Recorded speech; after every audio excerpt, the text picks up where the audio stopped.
Hello, you magnificent cosmic miracles out there. Welcome to another episode in the Part of the Conversation series. The series that, basically talks about everything regarding mental health. The series that wants to break the stigma.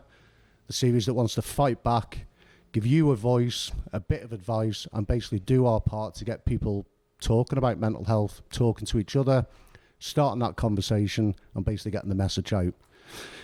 We've been lucky enough over the last couple of weeks to have some amazing guests on the series so far who've been open and honest, some real in-depth discussions and inspirational. Today is no different. I've got a man here who, what he gets up to, what he's doing, what he's done, I'm sure he works on a 25-hour a day and 8 days a week. He literally is a machine of a man. I'm delighted to introduce Mr. Karl Staniford. Delighted to be here, mate. Thank you. Not a problem. Good to see you, mate. And you. So basically, we'll jump straight into it, or paddle into it. Tell us about the sea kayaking challenge that you did in 2021. Yeah, so after my brother needed to the mission has always been to raise awareness, and I just needed to do something to raise awareness and try and break the stigma and sort of try and capture some attention, get people's attention. So decided to kayak around the Isle of Man. I had never been in a kayak before. I went and spoke to some local guys, George Shaw of Sea Kayak and Isle of Man. He took me under his wing. Great guy, good friends with them bunch now. They're fantastic people. Took me under their wing, took us out on. I just let him know the mission, and he said, come down, just come down. By all means, won't charge you anything because you're doing it for charity. And just probably did it over about 7 months. He took us out on some really challenging, choppy conditions, because that's what it's about. If you can sort of challenge yourself, the paddle around the island be much easier. If you can endure the more challenging bouncy conditions, then the lap around the island will be much easier. And then if you do come across these bouncy conditions, you're more than capable to sort of deal with it. And we did experience choppy seas at one stage. So you got to in the Irish Sea, mate. Yeah, it's a bit choppy out there. That's it. But I just want to say thanks to Sea Kayak and Isle of Man for helping us out with that, because yeah, they're just fantastic guys. Like we'd be going out there in these conditions, and I'd be the guinea pig. So we'd go surfing in these big waves down by the Karl Man, the Drinking Dragon, and obviously because I'm a novice, I'd be out, and you got to be careful in them conditions, because when you're out the kayak, you're miles away. When you eventually look up, and you need another guy to rescue you, so straight away they'd latch onto you. And they'd turn your kayak up, get the water out of it, and then get you in it. So yeah, like massive, great experience. So we ended up doing the lap around the island with Sea Kayak and Isle of Man, and we ended up raising £13,000 in the end. So it was unreal. It was beyond any expectation, and the focus was to give that money to proactive charities, because that's what it's all about for me. Keep referring to a statistic: 50% of all mental health is developed by the age of 14. So our current system is too reactive. So being proactive, early intervention is 100% the answer for me. So the mission was to initially give some funds to these proactive charities. I'll Listen was one of them, Quing, and Cruise Bereavement. Cruise Bereavement helped me with my kids. When Cam left, it was one of the hardest things I had to do was explain to my kids what had happened. I think it's important now where we tell sort of Cam's story. So there'll be a lot of people watching this that obviously knew Cam and know the story behind it, but for the people that don't, if you tell. Yeah, so Cam was such a great guy. He was 20 years old. He had some turbulent teenage years, but he appeared to have turned a corner. looking back, there's a couple of occasions. If I knew then what I know now, I would have seen the warning signs, which is what a lot of these charities have been supporting, like Stamp Out Suicide and Kushler and things like that. So prevention. Yeah, it's awareness. If people are more aware, we can catch these signs. And it's really painful for me that I didn't see those signs, but I can't. You can't let these things bring you down. You have to learn from it, and if you want to change it, get involved and try and make things better yourself. Do you know what I mean? And for people that aren't aware, Cam was Stanny's younger brother. Yeah. Who was a great musician, and you did the thing where you put a music night on, an event. My mum organised. There was sort of recording often where you raising money that way as well. Yeah, so he wrote some fantastic songs, and I'll play them now, and it breaks my heart because in the lyrics of the songs, he says stuff like, "Your friends step away, and your family doesn't understand," which really does hurt. And if I hear that now and again, it will sort of catch me, and I'll just have to release emotion. You know what I mean? I'll just start crying. But as long as you're releasing stuff as you're going, that's the whole point of it is to not bury stuff, because it turns really ugly inside you. I sort of learned that a little bit the hard way. So my brother, we had one last blowout together before he decided to do it. That very same night we went to Bushy's beer tent. I actually met you, didn't I? Well, we watched Liam Gallagher. Liam Gallagher film, didn't we? Yeah, we bumped into each other down there, and then we were in Bushy's after that, and Cam was the life and soul. He was on great form, and it was a great night. People were laughing, dancing, singing all night, and then later on he decided to end it. So I left him went to 1886 in the Outback, and I'd had enough by then. We had shots, just having a good time, dancing and stuff, and I shook his hand, and the last thing he said to me was, because I said, "I've had enough," he said, "You're lightweight," and he had a big smile on his face. He did his infectious chuckle. I gave him a big hug, and then off I went. I mean, he wasn't wrong, was he? No, especially not these days. Jeez. And so he got a taxi home with his friend that night, and she received a text message. So they were laughing and joking with the taxi driver on the way home. So another sort of message we're getting out there is the people who are suicidal might not necessarily appear that they are.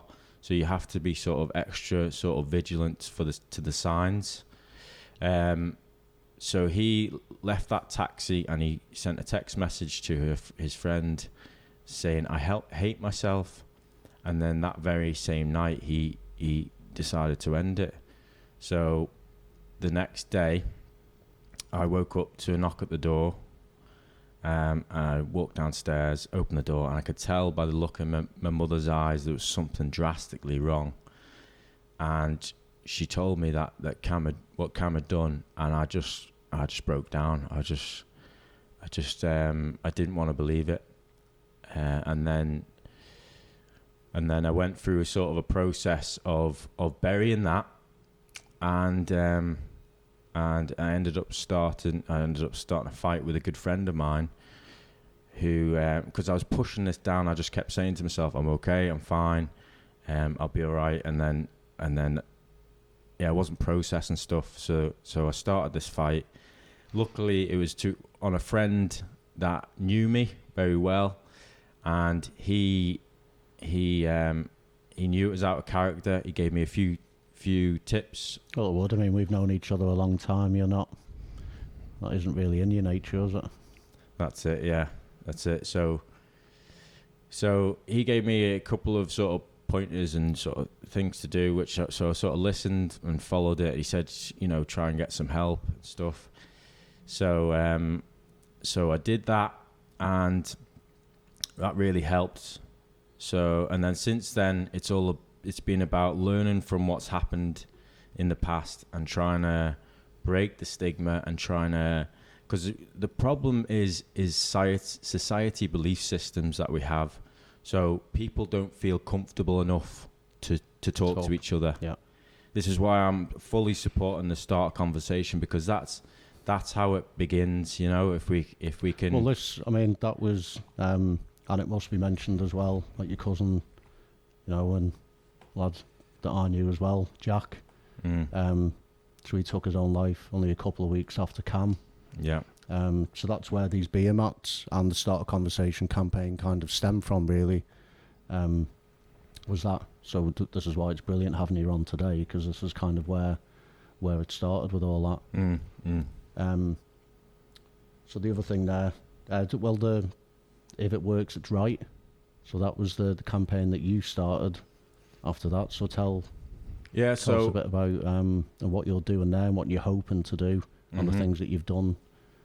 So after Cam, I just decided I'm going to do something to help the situation.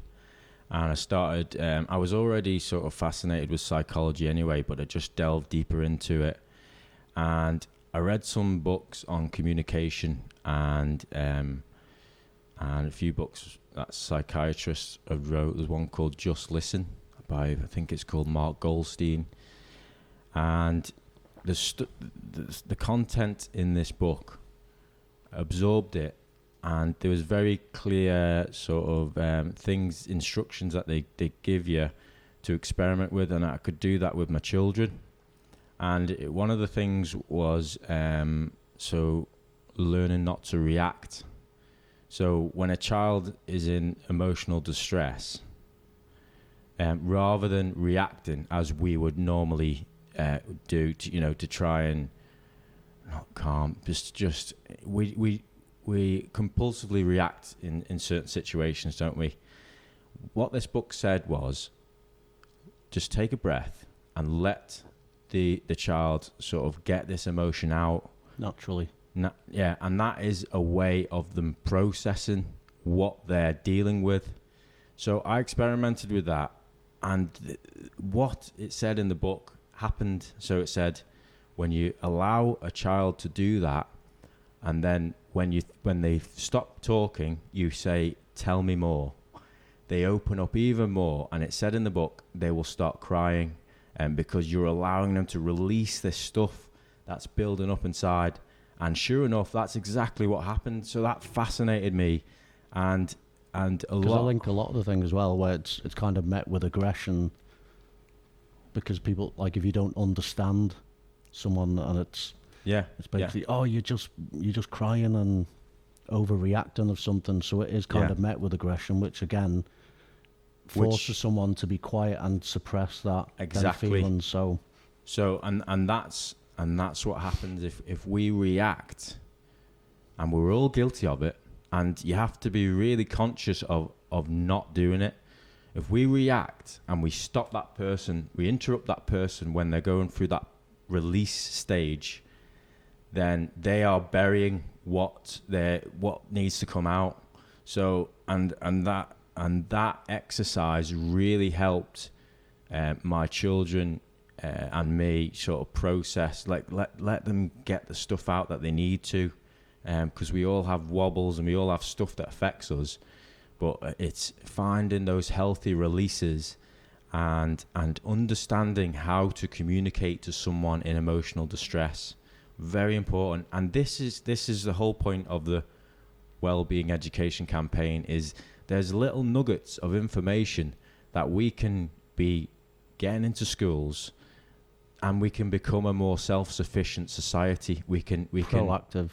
Yeah. You get that awareness in there, and we can start to look after each other. If I know, if you're talking to me and you open up, if I know not to react and to say, when you stop talking, to tell me more, and that's all you need to get whatever you need off your chest so you can carry on, then we can all support each other a lot more with what we're doing. So there's little nuggets, and there's so many radically simple things out there that we can get into schools to raise awareness and look after each other a lot more.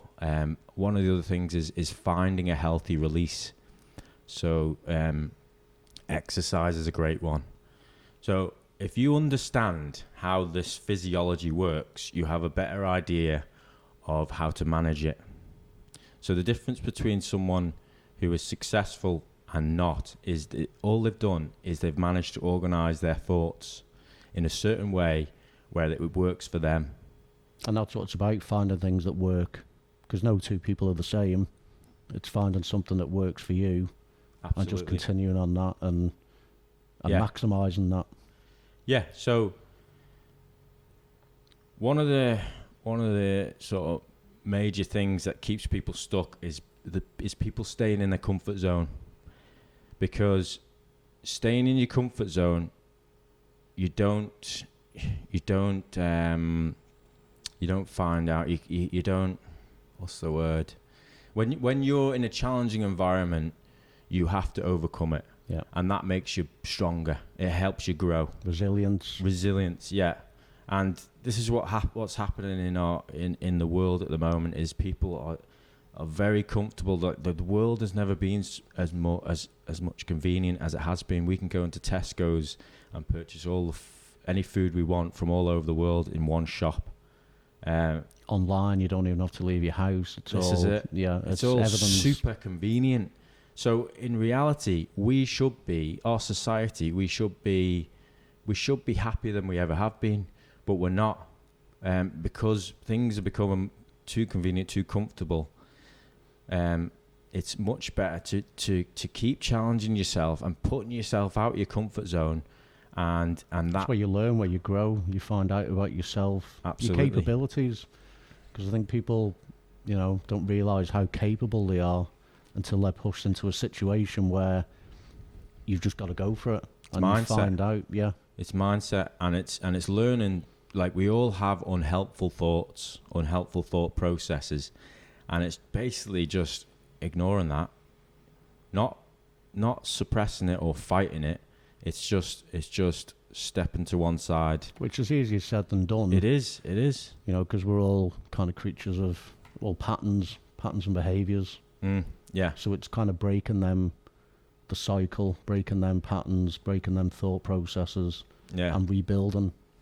Yeah, there's loads of radically simple ways that you can practice not paying attention to your unhelpful thought habits, and there'll be different solutions for different personalities, because everyone's had different experiences, different life experiences. Everyone's got different personalities, but there's solutions out there for everyone. It's just finding them, isn't it? And exactly. Yeah. And my advice to anyone is exposure to different situations and experiences, and experiment and follow what works for you. But you have to, when you do find the stuff that works for you, you'll feel that it's right, and you have to follow it with discipline and consistency. Engage fully. And just keep following it, and you'll find as that happens, other doors will open up for you. So just being disciplined and getting that consistency, which is what a lot of people will struggle with. They sort of drop into old habits, which is what you're talking about, this repetitive life cycle that people go through. So that's a great bit of advice there, about breaking them, the cycles, the old cycles that, we all know. We all know sometimes that when something, it's just not working for you, but sometimes we're scared, like you say, that comfort zone, to push ourselves out of that and make them changes. But it is on you to make them changes. Just a little step, just a day at a time, and just make your life better. That's how it starts. So, like you said there about the education system, and the things that should be implemented there. As a dad yourself, and obviously after everything that's happened, how do you find that's changed you as a dad? How have the kids coped? What have you seen in them, that the reaction and how they've dealt with it? Because obviously that's an important thing. A tragic event like that, it changes so many lives. And obviously, especially young people as well, the effect that has on them. You know, their uncle that they looked up to. It turned your life upside down. One of the biggest things I've learned is to not react and just pay attention to what's going on. Try and keep yourself just in that sort of balanced state, and what you see is this emotion will flare up, and if you just allow that to happen and not react to it, they're processing it. So obviously after camp, I noticed it with myself as well, and that's the most important thing. You have to notice this stuff within yourself, because if you are noticing it, you can do something about it. So with the kids, it was just allowing that stuff to just happen, and not trying and keep it fun. It's like, it's just accepting it for what it is, and right, okay, let's process this and deal with it, and then we'll have some fun. Do you know what I mean? It's like people take life too seriously.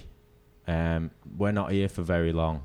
That's one thing that's happened after CAM is I've learnt to be grateful for the things around me, because and that for your well-being alone, like if you can practice that, and you can practice it, be grateful. Like I'll hug my kids every day.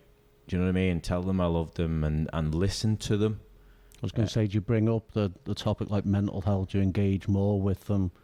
You know, is it something that you sort of value more now of what they think and how they're feeling?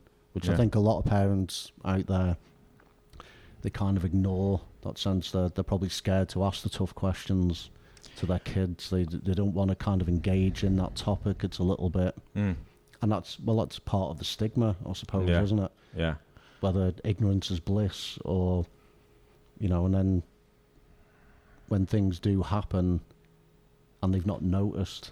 So do you think it is important that parents should really be actively talking about the subject? Absolutely, yeah.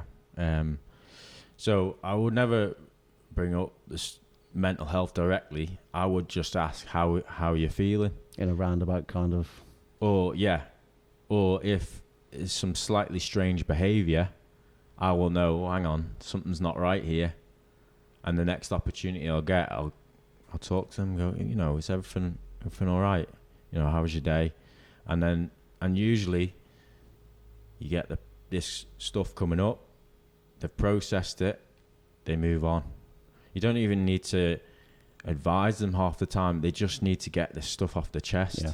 I found with my kids, exercise is a massive one. Like my daughter played a bit of football, and I bring her down to football, and she'd be grumpy. With 2 minutes of being on that football pitch, she's smiling. You can just see all this nervous energy. You can physically see it being released. Just paying that little bit of attention to all the things that are working. And what's going on there, if you look into it, is so we have our fight, flight, rest and digest nervous system. And Ian Kirky will talk about this forever and a day with his we're going to get Kirky on. He's Wim Hof stuff. Great guy. I'd recommend that Wim Hof stuff to anyone, but it's really taken off. I've been to corporates and they've told me, we've had Kirky in, and it's brilliant. So recommend all that stuff. So he'll talk about rest and digest, fight and flight nervous system.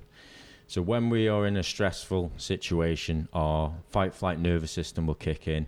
So naturally our body goes into stress mode. So our heartbeat will beat faster, our blood pressure rises, and adrenaline and cortisol and all this stuff is getting pumped into our bloodstream. And what that is doing is preparing us to fight or flight. So back in the day, when we're cavemen or whatever, this kicks in so you can physically move and release this adrenaline and the cortisol. So in the modern sort of world that we live in, we're entering this stressful response and we're not physically moving. We live in a largely inactive world compared to what we would do in the past. Like we'll drive to Tesco and we'll pick up our shopping. we'll drive to work. Do you know what I mean? We're not physically moving. So all this adrenaline and the cortisol is building up in our system, which gives us an uncomfortable feeling. So, and then that manifests as anxiety and an unbalance in the system, and depression. And so exercise is a way of physically moving. So you're burning this adrenaline. So I believe if you can get a little bit of that into school as well, you know, a little bit about the nervous system, and if you do feel uncomfortable, there's certain things you can do which will just remove that so you can feel comfortable again. And then there's like that fight-flight nervous system is actually like you can use it like you don't want in a positive way. Yeah. If you're like, I was practicing sort of trying to stay relaxed for most of the day, but then I'd go and play football five-a-side, and I recognized that it wasn't good to be too relaxed in that situation. I needed a bit of fire, a bit of energy. So I mean, you usually get stuck in. Yeah, this is it. I know, yeah. So you can actually you can do faster breathing, and then that just it kicks in your fight-flight response, and then you can get stuck in, and your brain works a bit quicker, so you can use it to your advantage as well as and it's just like experimenting with these sorts of things, and just recognizing what is making you feel comfortable, because well-being, every decision that we make on the on the basis that it's going to improve our well-being. Yeah. So that's the same for... And the information that we have to hand. So it's education. It's education, absolutely. Basically. Yeah. And self-awareness. And basically sort of educating yourself in things that work, things that don't. Exactly. And going for that. So the person that will reach for alcohol in the morning, or the person that'll go to the gym in the morning, they're both doing the same thing. They're doing these actions because they believe it'll improve their well-being. One of those is sustainable and good for your body. One of those is a short-term solution, which is unhealthy and which will affect your body negatively. So I suppose it's getting that awareness out there for these sustainable, healthy methods of release, recognizing what's going on in here, and communication in terms of talking to someone in emotional distress, how to react to someone, and dealing with your own stuff as well, like recognizing that you need to sort of let stuff out. Like when I did the If It Works It's Right website, on the About page, I wrote the story of Cam, and that was one of the hardest things I'd ever done. I was crying my eyes out writing that, but I could feel stuff was being released. And when you look into it, that is a form of processing stuff, writing stuff down, is a form of getting stuff out, so it's not burdening you. Yeah. And one of the ideas that I put to the education heads was, because well-being is at the basis of every decision that you make, you could effectively have that awareness in an English lesson. Writing stuff down is a way of processing stuff. You could have science lesson where you talk about biology, on how the nervous system works. It's still biology, but it's almost like a well-being module for each of those subjects. Yeah, but you need the right people delivering that information, because if you get caught on the hop, whoever's delivering that information gets asked a question. If they say the wrong thing, that can stay with a child. So you do need, but there's a lot of third parties, sort of professionals who are trained to sort of deliver this. So I think that's what education sort of head is trying to do at the moment, is find ways to bring these in, but it's funding as well, and how so it's a difficult challenge, but I do believe it's not a quick process to obviously overhaul the education system. No, but it does need brought up to date on these things in the modern world. Yeah, it is part of modern life. I mean, myself, we'd have grown up in the fact where we maybe didn't have them coping skills. Yeah, that you should kind of be taught when you're younger. Nobody talked about it, did they? No. So and even before our generation, there was less. So you just sort of, it's like, I always use the analogy. It's like learning to drive a car.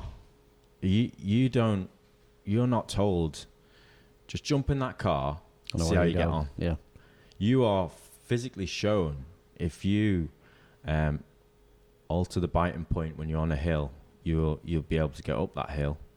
You're taught these processes to be able to sort of get your vehicle from A to B. It's like the human system. So we're basically being told, just jump in that vehicle, off you pop. So there has to be a process of awareness and sort of learning. But the world changes as well. Whether you were born in 1940, 1980 or 2008, the world changes. It's about adapting. And like I say, if you've got an older person who, if you've been brought up a certain way, them ways might not fit, and the advice that you're given might not fit to someone who, the next generation, because the world it's changing so fast all the time. It's being able to adapt, which is why it's important the education system has a structure in place where it can adapt with the modern world and what's going on, because the problems that we had when we were growing up are nothing compared to, they're totally different to the ones that the kids growing up now, with social media, and basically the world's a different place, isn't it? Absolutely. From what it was sort of 25 years ago. So we've got to catch up. And we've got to evolve with it. Yeah. Like I said, the world, like the society now is becoming more inactive. So the flip side of that is you're building up this adrenaline, and you have more people with anxiety. When I walk my dog, right, he rolls in big piles of duck excrement, and you're probably wondering where I'm going with this, but just stick with me. You can't say shit, mate. You know what I mean? Just stay with me. Go on. Right, so he rolls around in duck excrement. So I thought, what the hell is he doing? Do you know what I mean? And I looked into it, right, and the dog is actually is doing a survival instinct. It's taking a survival instinct from the wolf ancestors. So it rolls around in excrement so it can hide its scent for when it goes hunting. So it's like an evolutionary hangover for my dog, who doesn't have to hunt, but he still has that in his system. So with humans, it's like we have a system which is designed for predators chasing us. We're designed to physically move and a lot to go and get our food, whether it's picking fruit or whatever.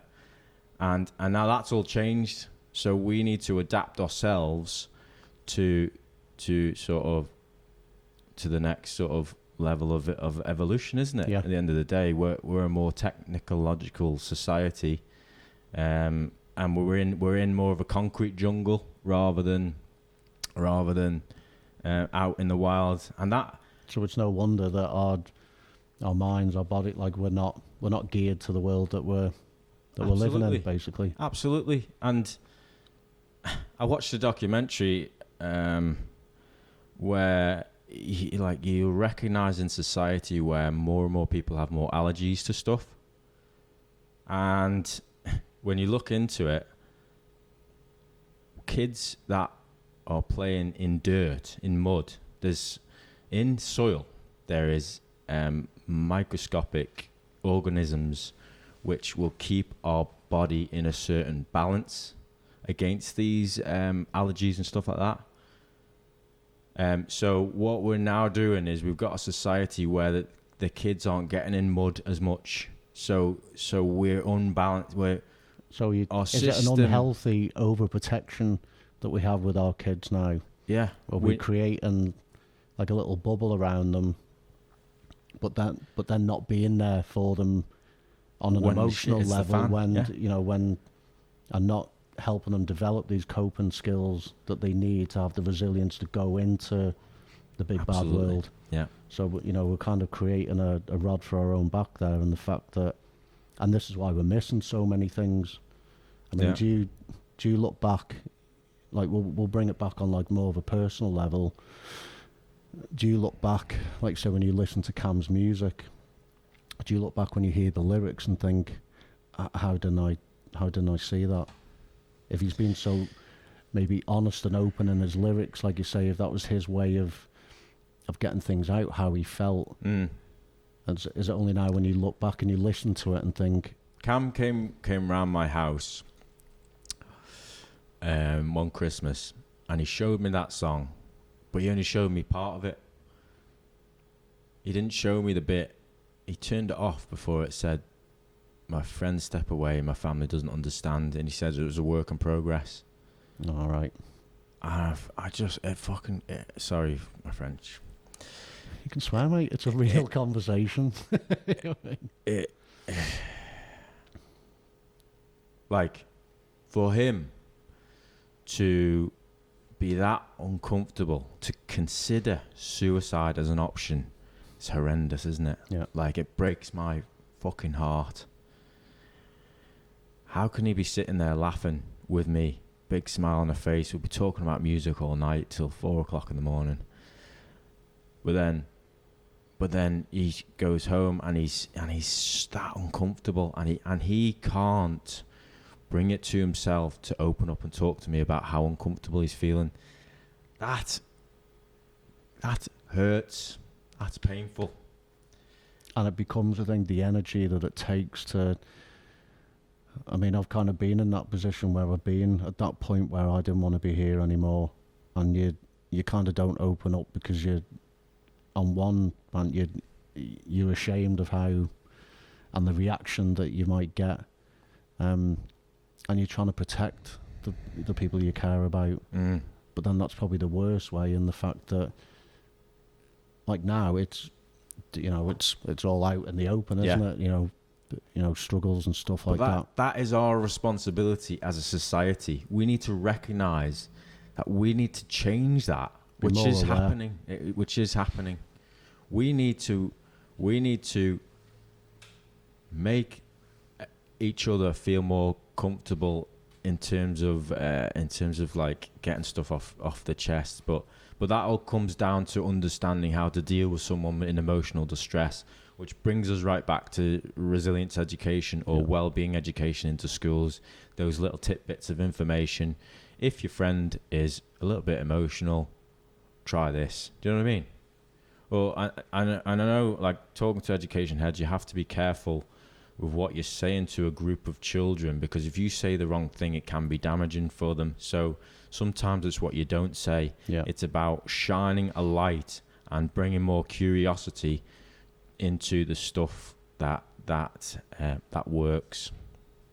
So to encourage a bit of sort of experiment with that. But so it's not an easy thing. But I mean, that's great what you're doing, and the fact that you are shining that light and trying to make the changes that, obviously, I mean, the island needs, but the wider society needs. It needs that light shone on it, and we need to start making them changes and making a real difference, because that is the only way really to do it. But like I was gonna ask you before, how do you feel since Cam, the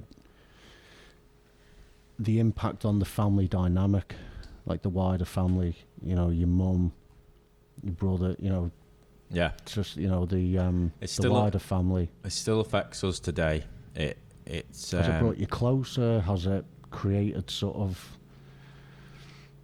I'm not going to go too much into it, but one thing I will say is grief how can I word it? So if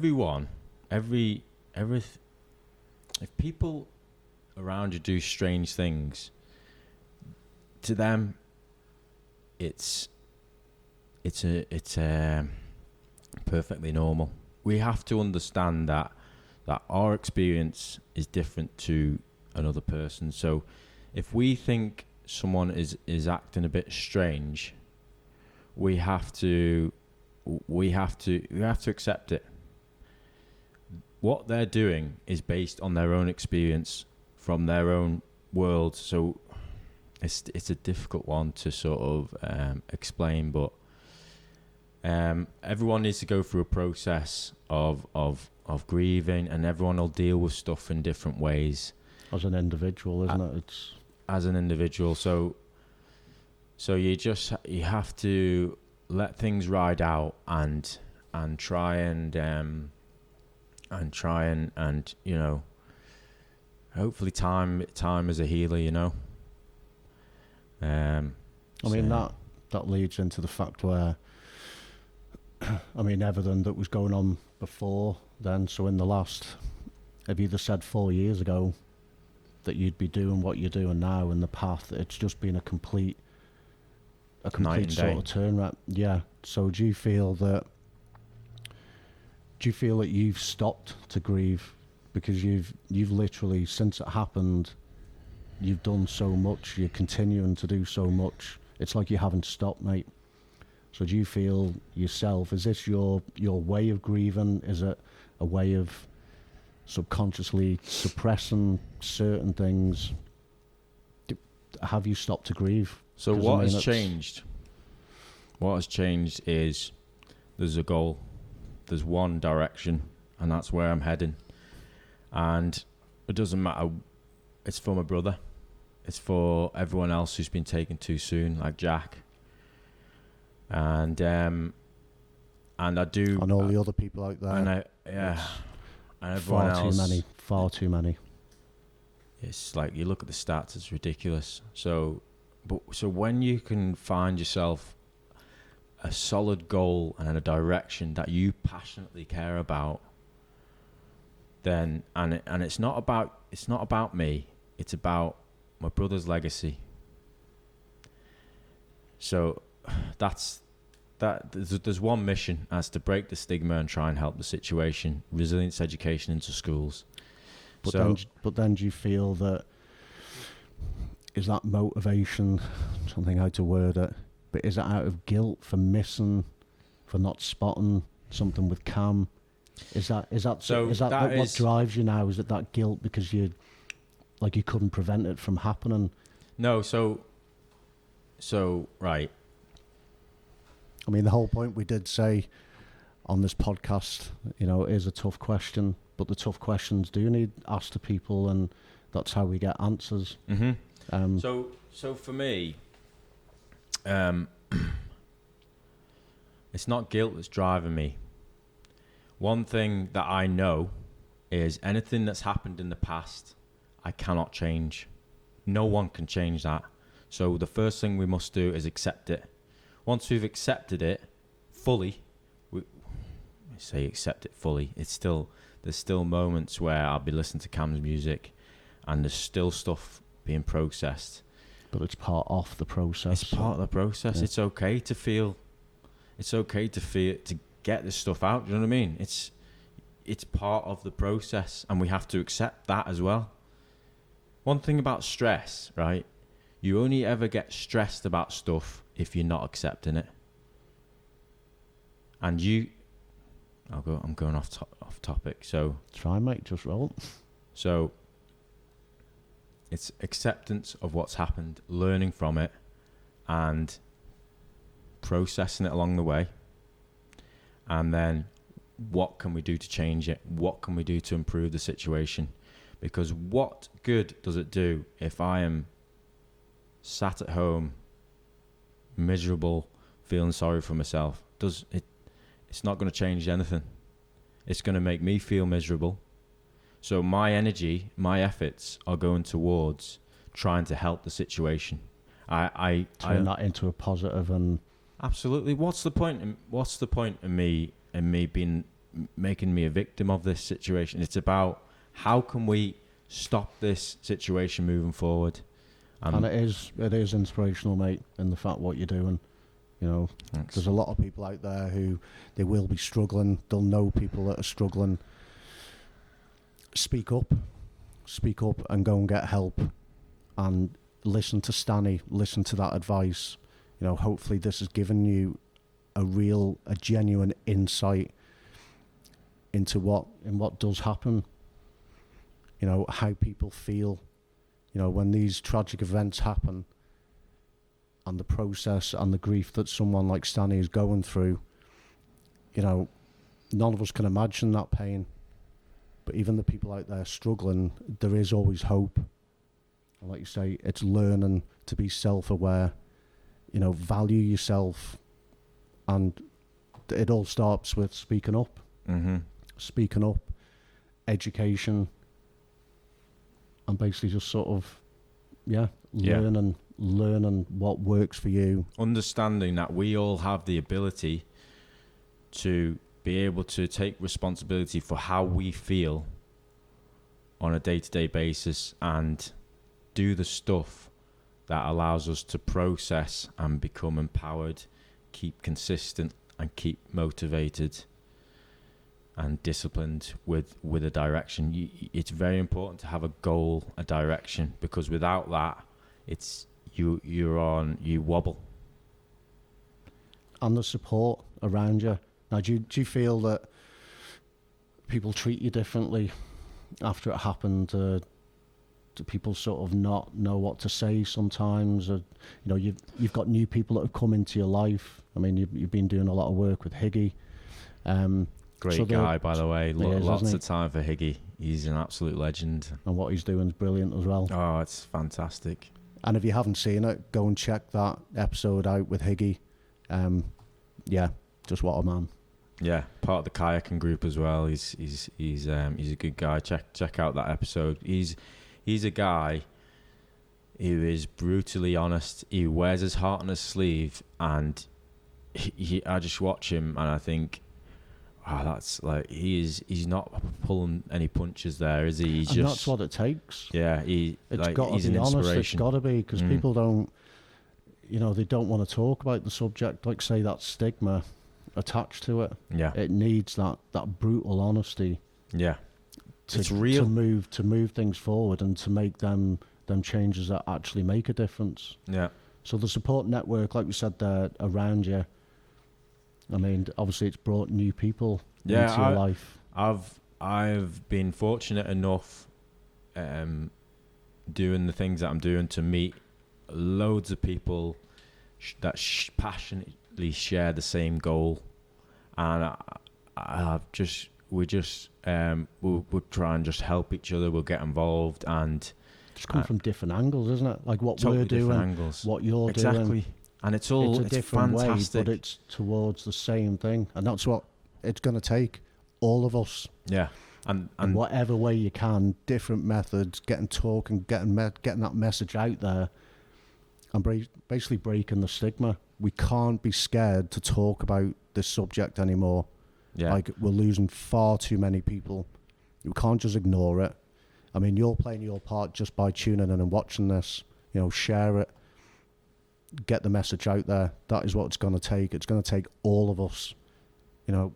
Yeah. Strength in numbers. Power to the people. Exactly. And it brings us right back to what we said at the beginning, these social belief systems. So if you get loads of people from loads of different backgrounds, with the same goal, sharing the same content, well, not the same content, different content with the same direction. End goal, yeah. And then that's what will begin to sort of break down the society belief systems that keep people in a rut and keep people in a state where they feel they can't express themselves or. We have to change attitudes as a wider society. Yeah, you know, it's part of it. Like you said, that evolution process. Mm-hmm. Mm-hmm. You know, the modern world. We have to change attitudes. Mm-hmm. That's the only way we can move forward. and you're being part of that just by watching this. You're doing a good thing. So give yourself a pat on the back. Right, Stanny, so we'll go into why you're here, and you're going to tell the people, I mean, what a once in a lifetime opportunity, really. And I'm so excited for you, mate. Tell the people what you're doing. Where are you going next week? Yeah, next week's exciting. I mean, it's been a bit brisk out there this week, but nothing compared to what you're going to be up against, mate. I know. I'm very excited, a little bit nervous, apprehensive, but we're going to the Arctic. We're going to the above the Arctic Circle, and we're going to do a training week in northern Sweden on Sunday, the 22nd of Jan. We're off. So a team of 12 people.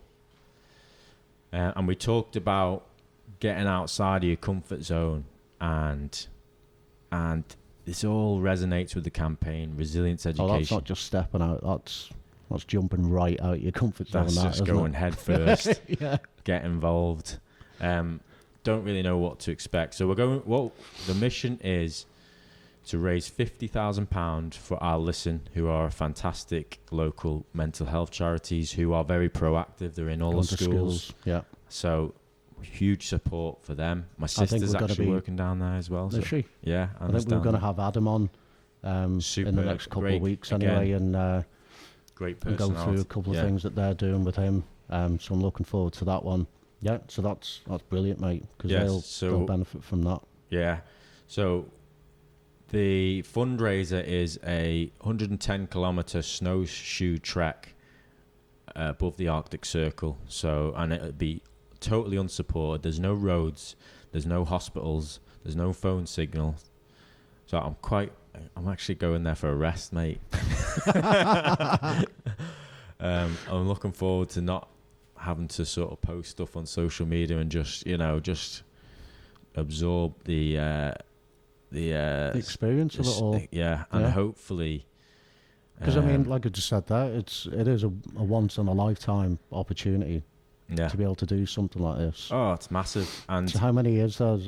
There's 12 going. 12 of us, yeah, all ranging from a really diverse backgrounds. You've got like footballers. You've got someone's into medical research. The leader is trained special services. I was going to say Bear Grylls isn't going with you, no. Bear Grylls, well, You've eaten all sorts, haven't you? There's a guy already over there who's he knows his stuff. He's probably the Swedish version of Bear Grylls. Well, you're going to need someone that knows what they're doing, because absolutely, yeah. I hope he knows what he's doing. Yeah, there's no KFC, isn't that? Around there, mate. No. So yeah, diverse. So business leaders, diverse people that are going. Business leaders, just people that just want to just get involved and experience something totally different, get themselves out of the comfort zone and see what they're really made of.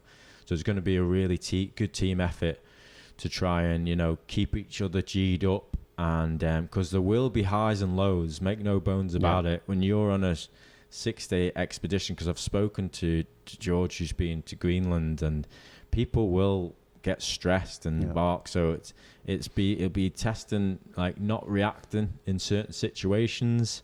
Well, like life, there's good days, bad days, things that test our patience. Yeah. Days when we haven't got a care in the world, and that's... There'll be highs and lows, it's there'll just be tears. Be a condensed down version It'll be intense, of life. compact. Yeah, that's exactly it. It's like I went on holiday, took the kids to the Canaries, and we did like a desert. We hired some bikes and did like a desert expedition on mountain bikes. I took the kids on a 23-mile bike ride, and it was exactly the same. There was highs and lows. One, like my son was up here and my daughter was down there, and then he'd go down there and she'd be up here. So it's just trying to manage the situation. I mean, I wouldn't have appreciated that when I was a kid going on holiday. Going oh yeah, 20-odd-mile bike ride. What are you on about? Those parts where they didn't appreciate it, but by the end of it, they were they achieved a challenge. They were proud of themselves. And it's, well, spending time with them and stuff as well. I'll never forget that's that. more important. I think as well that, I mean, obviously you'd be sat there on your phone watching this, but I think as well it's important to spend time with people. I think we're so connected but so disconnected in the world at the moment, because we do spend our lives in front of a screen, which isn't healthy. Answer me this, Wes Clark. How can we have a planet that has got 7.9 billion people, and one of the biggest things that people suffer with is loneliness? Like, the planet is overpopulated, but so many people suffer with. There needs to be. Because we don't know how to interact with each other. That's it, basically, and that's what we've got to do more of. Start a conversation with someone. Find a connection. Like, going back to kayaking, I have a friend who started kayaking, and that person said that saved their life. They were going through a really tough time. So when we're talking about exposing yourself to these certain things, like if you can find a hobby that's a little bit different, that'll just get you out of your comfort zone a little bit, like that hobby saved her life. And I'm bringing new people into her life. She made connections. It just ticked all the boxes. You're intentionally challenging yourself. You're doing a bit of exercise. You're making a connection with people, new people. You're learning things from them, and that's how we evolve. It's learning from each other. Yeah. Don't be scared of that. Get yourself involved in new stuff. Like if we don't like the experience, we have to change the experiences. If you don't like the experience, change the experiences until you do. If you don't like the song, you change the song. So why do we keep doing things that we know don't make us happy, that don't work? Because if it works, it's right. There you go. So obviously the Arctic expedition. Where can people find you on socials? Can they sponsorship? Can people tell the people out there? There's your audience out there. All the team will be posting on Expedition Limitless 2023 Facebook page. So put that into your Facebook page and follow that. All the content will be on there. That'll be the main hub. My sponsor Just Giving page will be on my page. It'll be on If It Works, It's Right. Loads of people sponsored. So go and check that website out as well. Yeah, loads of people have sponsored already over Christmas when things are tight, cost of living's higher. I just want to thank those people who have sponsored. I'm blown away by the support. It's absolutely fantastic. And even if you can't sponsor, the main thing with all of this is to share the link, is to break the stigma, share the link. That's the main goal, is to break these society belief systems. So even if you cannot sponsor, not bothered. Obviously, if you can, any little helps. For our listen, they'll be able to carry on with their fantastic work in schools, the proactive stuff. But if you can't donate, just share it, please. I really appreciate everyone's support on that. Like I say, it's just getting involved in some way. That is the message, really. Get involved. Go and check Stanny's stuff out and what he's doing. If there's something, any particular skills that you have or any desire to get involved and help in any way you can, do it. Like I say, don't just sit there and do nothing. We've all got to be proactive. We've all got to do something and make them changes that we all need and we all want to see. So I think that kind of wraps everything up for today's episode. My thanks to Karl for joining us. Pleasure. Nice one, Stanny. Good to see you, mate. And thank you to you out there for watching. Please like and subscribe and share this video and basically do your bit. Look after each other. Look after yourself and stay gold. See you soon. Peace and love, not war.